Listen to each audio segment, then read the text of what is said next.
right under our noses, and nobody was able to help them. 16 kids found in squalor shocks, Ohio town. Add AP News as your preferred source to see more of our stories on Google. Add AP News on Google. Add AP News as your preferred source to see more of our stories on Google. Share Hamden, Ohio at just days after authorities removed 16 siblings from a squalid home and arrested their parents and grandparents, the question looms over their southern Ohio village.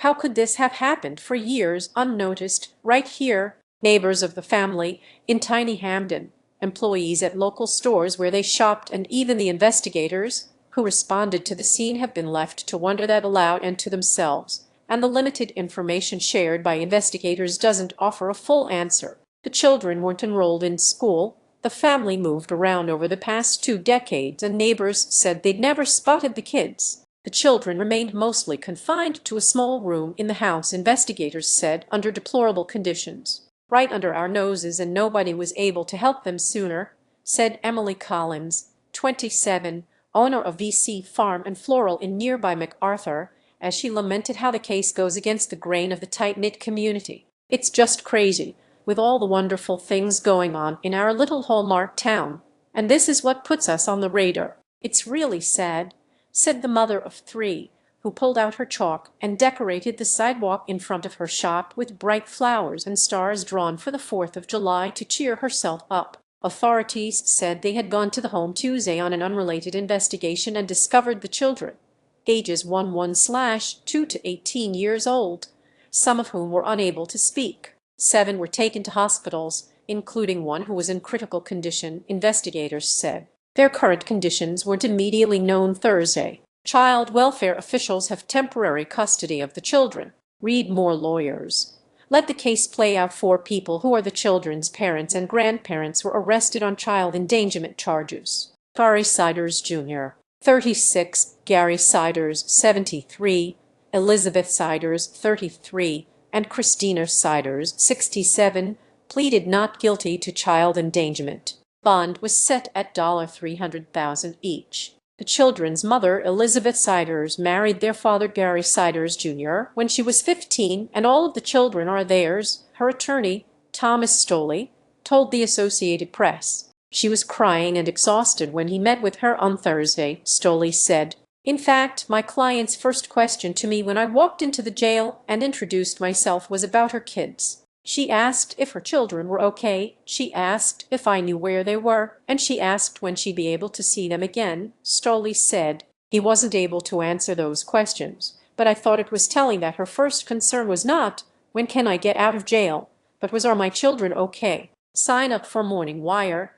Our flagship newsletter breaks down the biggest headlines of the day. Email address. Sign up by checking this box. You agree to AP's terms of use and acknowledge that AP may collect and use your data pursuant to our privacy policy. Stoley said his client told him that all of the children were born in area hospitals, and she considers herself a full-time mom. She left high school after the 11th grade, he said, and Gary Siders Jr.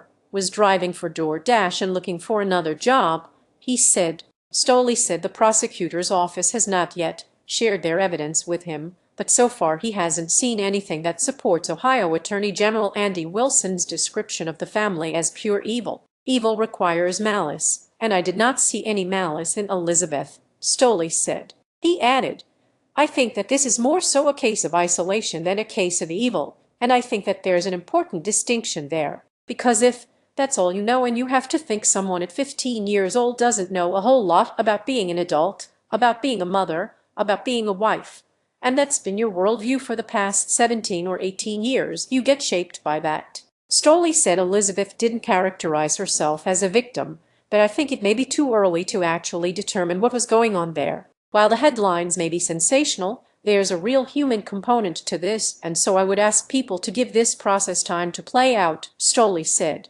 An attorney for the elder Siders also urged the public to wait before passing judgment. We ask that the community at large, as well as anyone who might have an interest in this case, to take a deep breath, step back, and let the case play out and the facts play out, Dorian Baum told the Associated Press. Attorneys for Siders Jr. and Christina Siders declined to comment.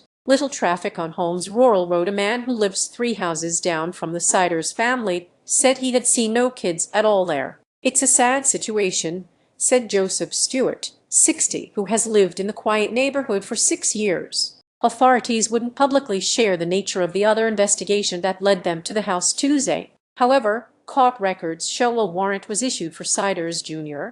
that day on misdemeanor indecent exposure charges related to alleged incidents on 4 days in May. He has pleaded not guilty. On Thursday, windows and doors at the formerly wide-open home, about 60 miles (97 kilometers) southeast of Columbus, had been boarded up. Police tape and piles of refuse remained. The previous day, a door was ajar and heaps of trash and children's toys were visible inside. A wood deck and the backyard were filled with discarded tires, a high chair, and other debris. The house sits on a road tucked alongside a steep railroad embankment where tracks carry